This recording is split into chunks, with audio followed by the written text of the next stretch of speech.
What if I told you that in just 15 minutes today, you could transform one area of your home from overwhelming chaos to peaceful sanctuary?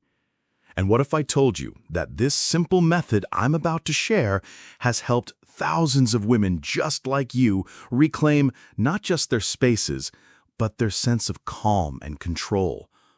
I'm about to show you the easiest, most gentle way to declutter your home without the stress, without the guilt, and without turning your entire house upside down. This isn't about perfection. It's about creating spaces that support the beautiful life you're living right now. Before we dive in, I want you to know something important. If you're feeling overwhelmed by clutter, you're not alone.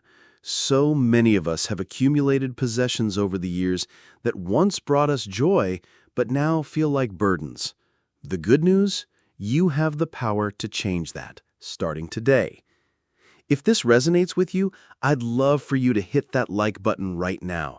It helps me know you're here and ready to transform your space together. And if you're new to our community of women who are choosing intentional, peaceful living, make sure to subscribe and ring that notification bell so you never miss our weekly tips for creating a home that truly nurtures your soul. Now, let me ask you this. What's one area in your home that would make you feel instantly lighter if it were organized? Drop a comment below and let me know. I read every single one, and your answer might just inspire our next video. The gentle approach to decluttering. Let's start with something crucial. Decluttering doesn't have to be overwhelming. In fact, the most successful approach is often the gentlest one.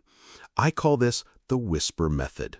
Instead of shouting at your clutter with massive weekend overhauls that leave you exhausted, we're going to whisper to it with small, consistent actions that honor both your energy and your emotional well-being. Here's what I've learned after helping hundreds of women transform their homes. The secret isn't in having the perfect system or the most bins and labels. The secret is in understanding that every item in your home either supports your current life or it doesn't. It's that simple. Your home should be a reflection of who you are today, not a museum of who you used to be or a storage unit for who you might become someday. This shift in perspective changes everything because it removes the guilt and the pressure to hold on to things just in case. When you approach decluttering with this mindset, you're not getting rid of things. You're making room for what truly matters. You're creating space for peace, for beauty, for the activities and relationships that bring you joy right now. The 15-minute momentum method. Now, let me share the heart of this approach, the 15-minute momentum method. This technique works because it respects your energy while building unstoppable momentum. Here's how it works. Step 1. Choose your focus zone. Every day, pick one small area, and I mean small, not the kitchen, but the kitchen counter next to the coffee maker. Not the bedroom, but the nightstand on the left side of the bed. This focused approach prevents overwhelm and guarantees visible progress. Step 2. Set your timer. 15 minutes is the magic number because it's long enough to make real progress, but short enough that it doesn't feel daunting. Most importantly, it's sustainable. You can find 15 minutes, even on your busiest days. Step 3. The 3-box system. Get 3 containers, one for items to keep, one for items to donate, and one for items to relocate to their proper homes. This simple system eliminates the decision fatigue that stops so many of us in our tracks. Step 4. Trust your first instinct. When you pick up an item, your first instinct is usually correct. Do you use it? Do you love it? Does it serve your life today? If you have to think for more than 3 seconds, it probably belongs in the donate box. Step 5. Celebrate your progress. After your 15 minutes, Take a moment to appreciate what you've accomplished. Take a photo if it helps you see the transformation. This positive reinforcement is crucial for maintaining momentum. The beauty of this method is that it compounds. Day 1, you might clear a nightstand. Day 2, you tackle a bathroom drawer. By day 7, you've transformed 7 areas of your home, and the momentum feels unstoppable. Emotional decluttering, honoring your feelings. Now, let's talk about something that doesn't get discussed enough, the emotional side of decluttering. Many of the items we hold on to aren't just objects. They're memories, dreams, or representations of relationships that matter to us. It's perfectly normal to feel emotional when decluttering. You might feel sad letting go of your children's artwork from decades ago, or guilty about the expensive dress you never wore.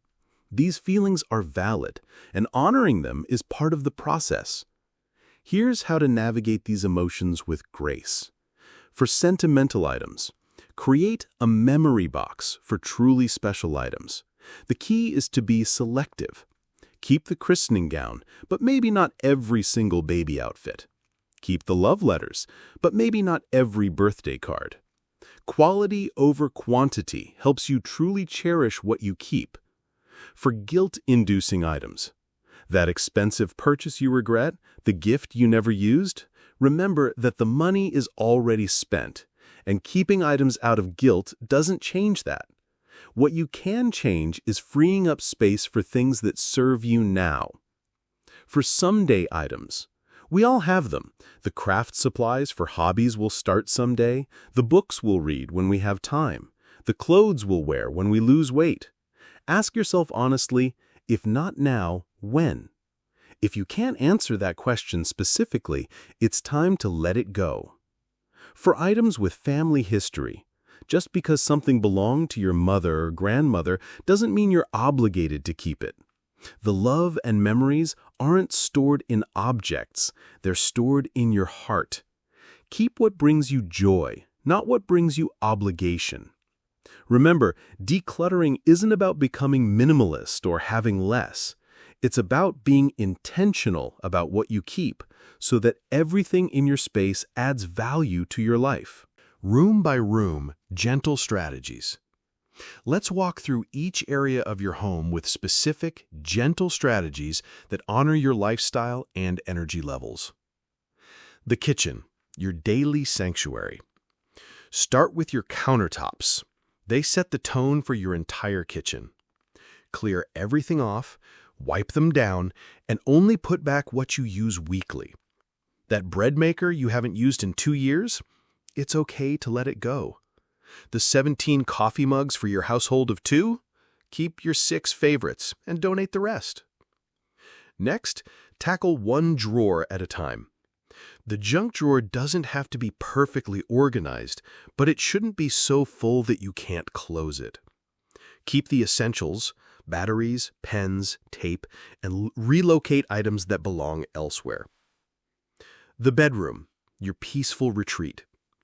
Your bedroom should be a sanctuary, not a storage room. Start with your nightstands. They should hold only what you need for bedtime and morning routines. Clear surfaces create mental clarity. For your closet, try the 1-year rule. If you haven't worn something in a year and it's not a special occasion item, it's time to let it go. Your clothes should fit your current life and make you feel confident when you put them on. The living room, your gathering space. Focus on surfaces first: coffee tables, side tables, and entertainment centers. These areas tend to collect items that don't belong. Create designated homes for remote controls, magazines, and other frequently used items. Look at your books and decorative items with fresh eyes. Do they still reflect who you are today? It's okay to change your mind about things you once loved. Your home should evolve with you.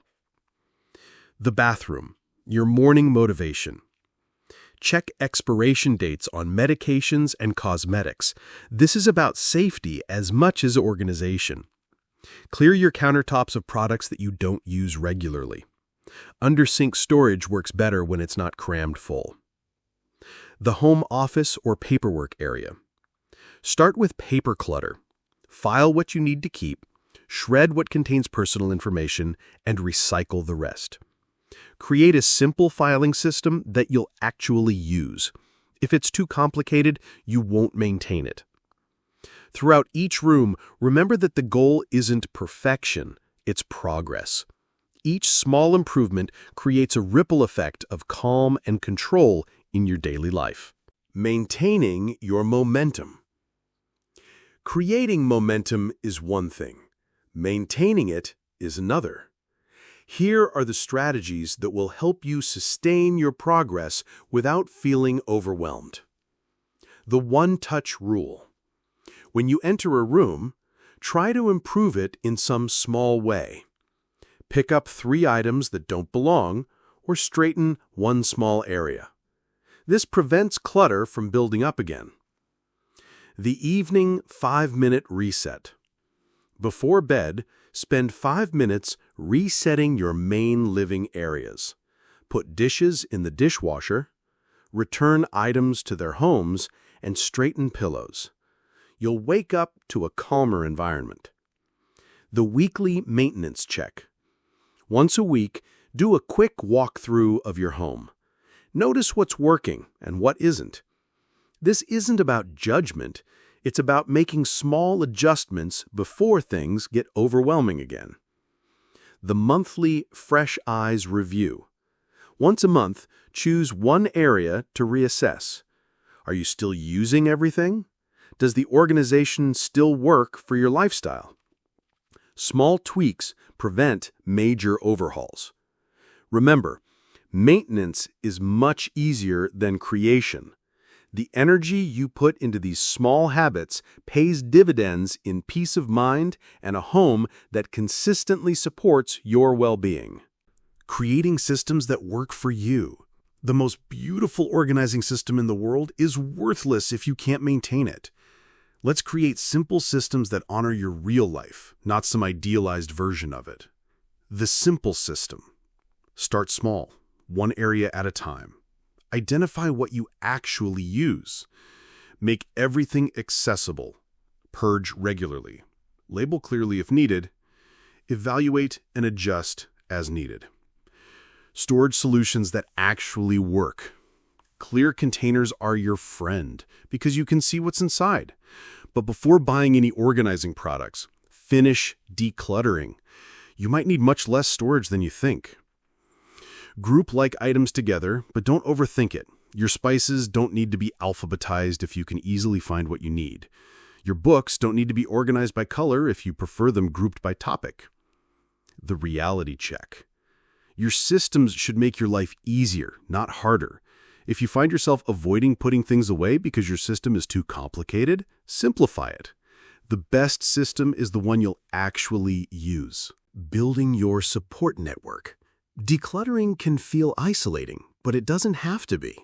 Building a support network makes the process more enjoyable and sustainable.